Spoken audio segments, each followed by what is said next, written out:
I think people still have this imagery that human trafficking is somebody getting captured and taken away or kidnapped. But the reality is the majority of the stuff that is happening is coming from the phone that you hold in your pocket. Do you want a wealthy retirement without worrying about money? Welcome to the Retire in Texas podcast, where you will discover how to enjoy your faith, your family, and your freedom in the state of Texas. And now, here's your host, financial advisor, author, and all-around good Texan, Darryl Lyons. Hey, this is Darryl Lyons, CEO and co-founder of PAX Financial Group, and you're listening to Retire in Texas. Thanks for tuning in. This information is general in nature only. It's not intended to provide specific investment, tax, or legal advice. Visit paxfinancialgroup.com for more information. So I want to do another guest today. We've got Sarassa Inglis here. So thank you so much for coming today with Ransomed Life. I really want to share what they are doing at Ransomed Life. So please stay tuned because what they're doing in the community, you need to be aware of. And if you've heard anything about human trafficking, you need to stay to the very end. I also have Roger Stukkie with me. Just kidding, Roger. Roger Stukkie. So Roger's one of the partners. He's been on the show before, so I would get to mess with him a little bit. But we're going to jump right into it. And you hear us a lot at PAX talk about charitable giving. I've done many episodes on charitable giving, not only what it can do for you personally, but also just being engaged with the ministry, understanding what they're doing, how they're doing it, and you can play a role in making this world a better place. Ransomed Life is one of those organizations in the community that we've been affiliated with and helped support for a while. Roger's on the board, but I wanted you to hear firsthand about Ransomed Life. So could you share a little bit about what Ransomed Life is? Yeah. So Ransomed Life, we are a faith-based nonprofit in San Antonio, and really we're fighting child sex trafficking, sexual exploitation, both upstream as well as downstream. So we do that through prevention education and then our client services, which are counseling and mentoring for 11 to 24-year-olds and their family members. And we have been around for 10 years. This is our 10th year. And so really just started out of a need of a young lady that was trafficked in San Antonio.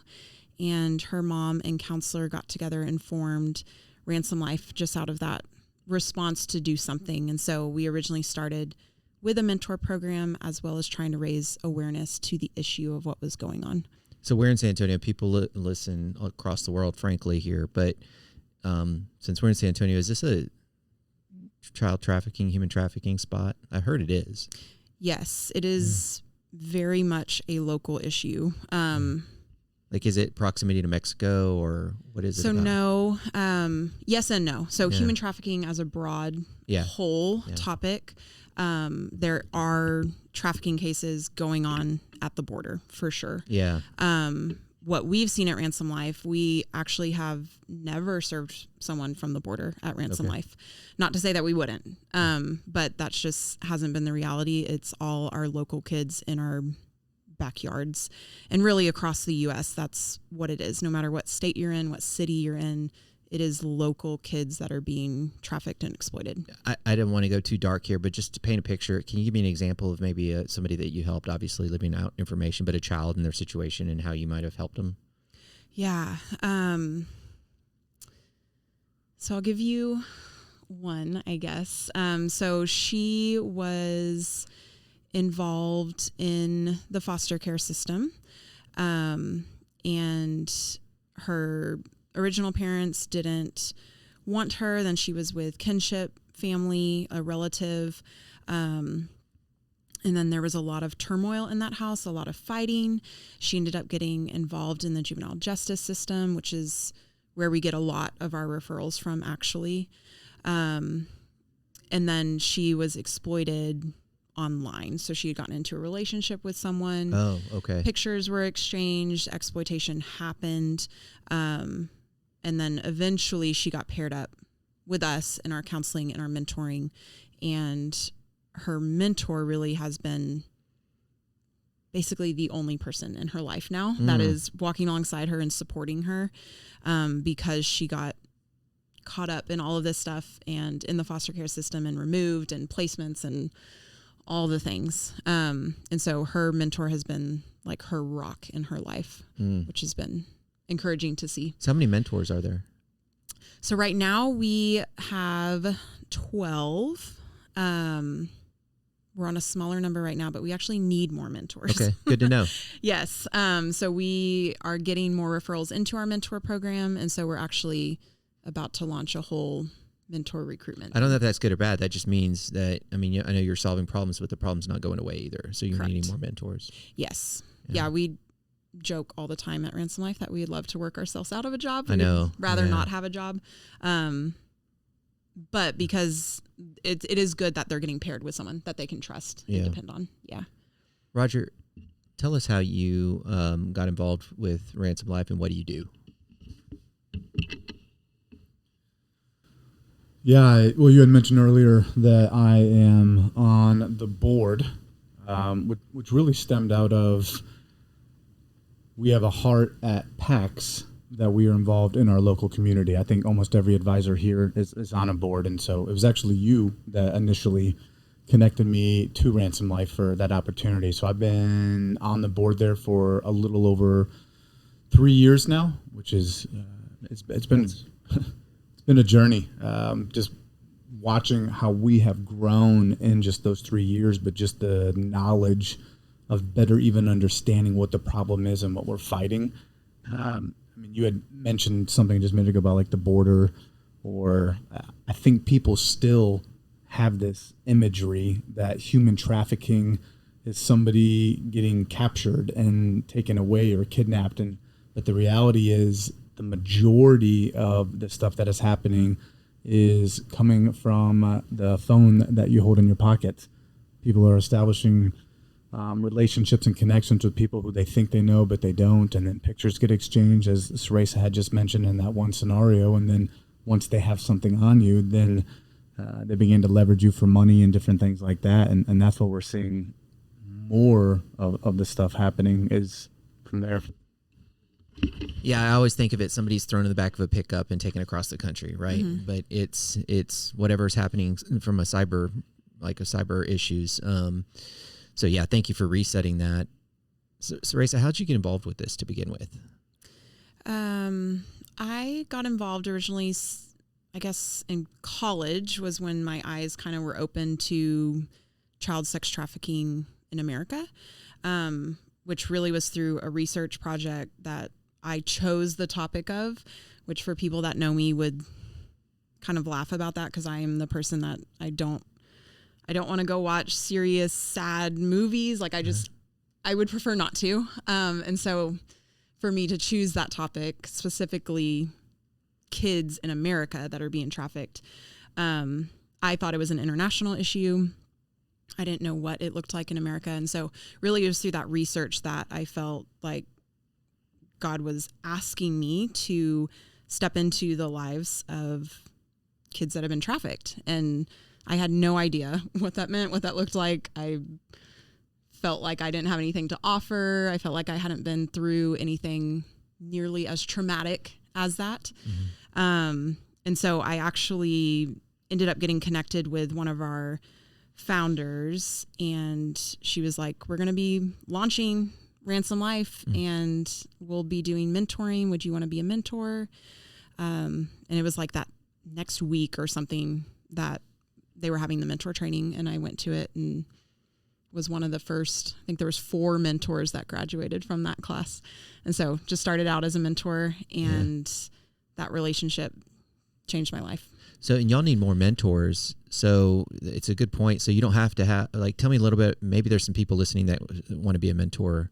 Yeah. You're talking about like the San Antonio area though, right? Not correct. Yeah. Okay. And so maybe just a little brief breakdown of what you're looking for, what profile of a mentor, what that looks like. So our mentor program is really specific to, I guess, the need of each kid. So whenever we're looking for mentors, we're looking for people that are strong believers, and that are going to love this child like the love of Christ really is what we're looking for. It does not have to be anything more specific than that, really. Okay. As long as they're over the age of 21, we have a very extensive training program that we put them through, background checks, all of that. just trying to equip them for what that relationship could look like. And then once they're in the relationship, we ask them to commit to at least 1 year. Our goal obviously is for that to extend past the year and that relationship to continue. But the commitment is a year. And really what that looks like is they're meeting twice a month in person. And then they're staying in contact on a weekly basis and trying to just really encourage them, set goals with them, help them reach those goals is really what the mentor program That does. makes sense. You know, we have a lot of people that are retiring, or we often say pivoting into the next chapter. And so I was doing research yesterday, and just the need to have purpose in the second chapter of life for many people. So those that are listening that feel called to mentor, reach out to Ransomed Life. And can I add one more thing to that? I think I was in this boat, and I want to encourage anyone that's listening that might be thinking something similar to what I was thinking of. I don't have anything to offer. I haven't been through this. And really these teenagers are just looking for someone to support them and love them. And so if you can offer support and love, you don't have to have a certain qualification or have gone through a similar traumatic event to be able to connect with That's them. how I would think, like, okay, I haven't experienced that, so I don't really know how to relate, but I would hope that you'd be able to give somebody like me who doesn't have that experience some of the talking points and the training and the support and coaching and resources. Yes, the trainings. What's the preventive education, prevention education that y'all talk about? Yes. So that is just as important as our client services that we offer. We are trying to get in front of the issue to prevent it from happening to more kids. So really our prevention education, we have different presentations and trainings. The focus of that is for the youth. So we have an elementary age presentation. We have a middle school and a high school presentation. You go to the schools? We go to the schools, yes. Or any organization working with youth.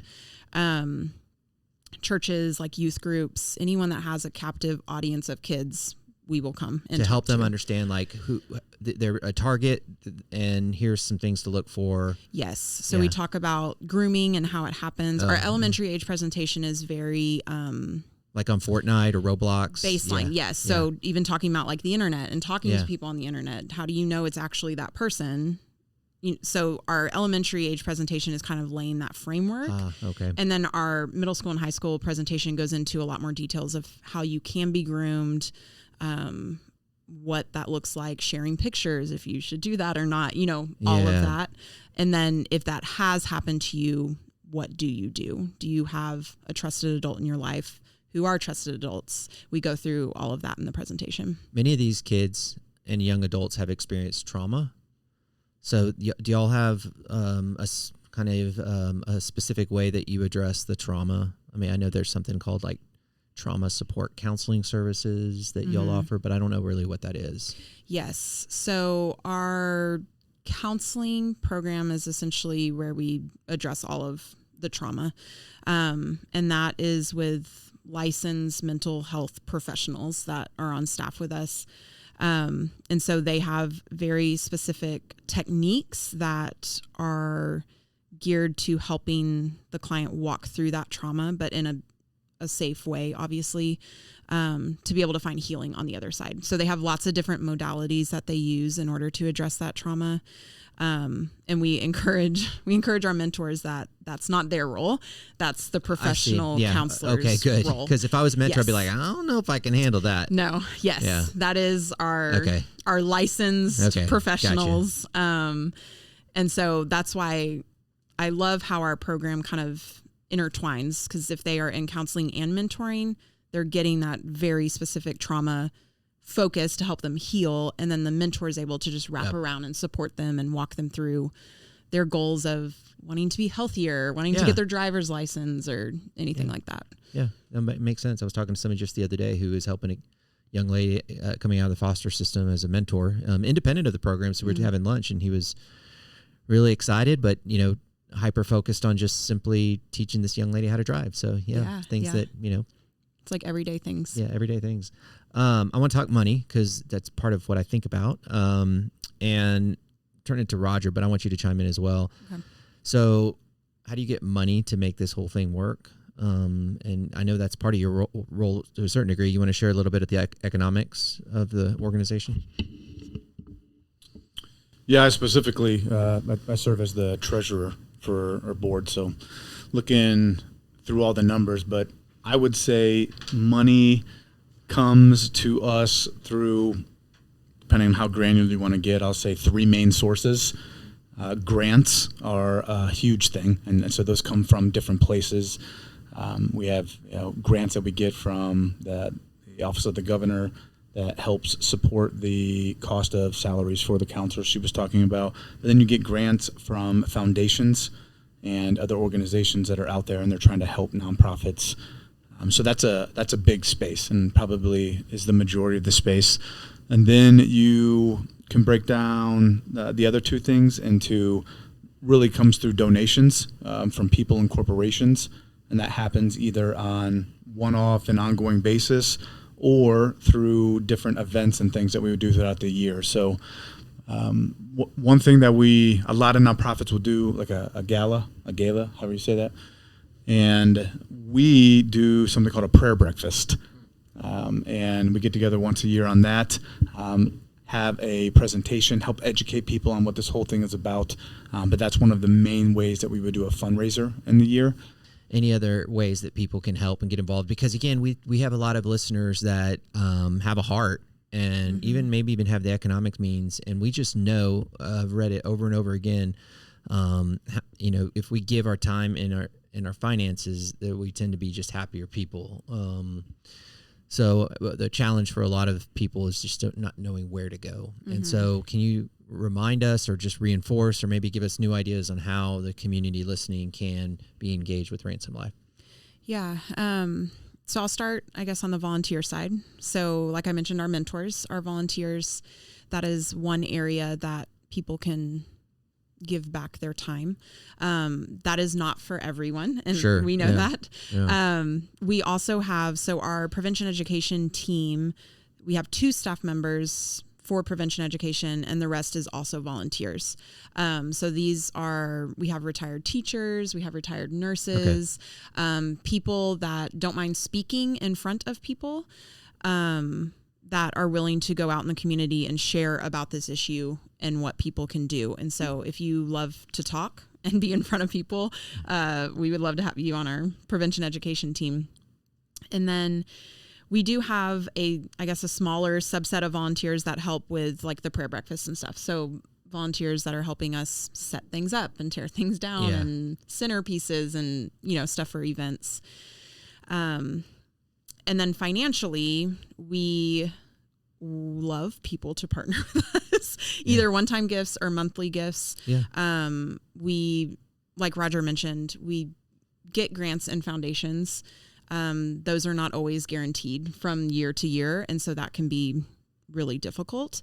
And all of our services we offer at no cost to the kids and their families. And as I'm sure most people know, counseling is very expensive. Yeah.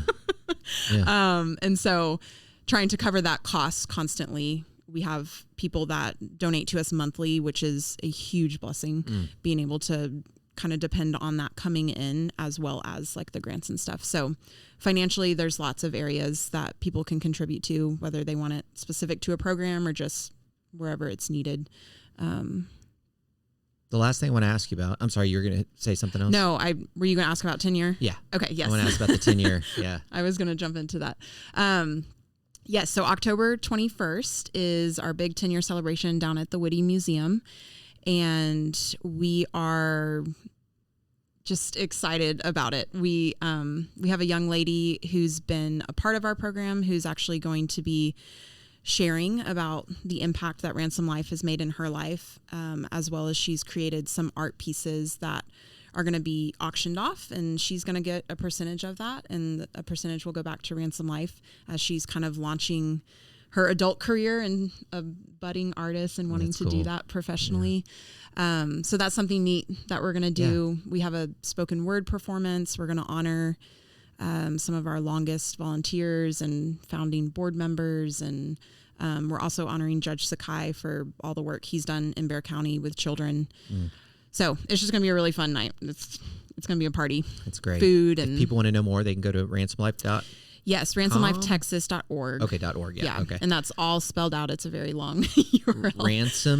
RansomedLifeTexas.org. Okay, yeah, we'll put that on the show note links as well. Yeah. This went by fast, and I know we just kind of touched on everything, but again, I want to reinforce our heart at PAX is to really connect our community with nonprofits that in some way God has tugged at somebody's heart to serve. And so if this is pinged you in any ways, be sure to swing through on that and find a way to get involved. And at the very least, it's volunteering for 1 year seems like a way to find a way to just learn more and kind of be involved. I always, at church, I always think church is much more enjoyable when you serve. I've always found that church is enjoyable when you serve. When you don't serve, you're always complaining about stuff. But when you serve, you just serve, and you find yourself, you're bumping into people, hanging up. And so when you find an organization, you want to really get to know it, you get involved, and then then it starts to become real. So thank you again for coming today and just kind of blowing through this pretty quickly. Roger, thank you for your insight. You're welcome. This was a wonderful time that we spent together this Friday afternoon, and I look forward to sharing it with the world. And remember, everyone who's listening, you think different when you think long-term. Have a great day.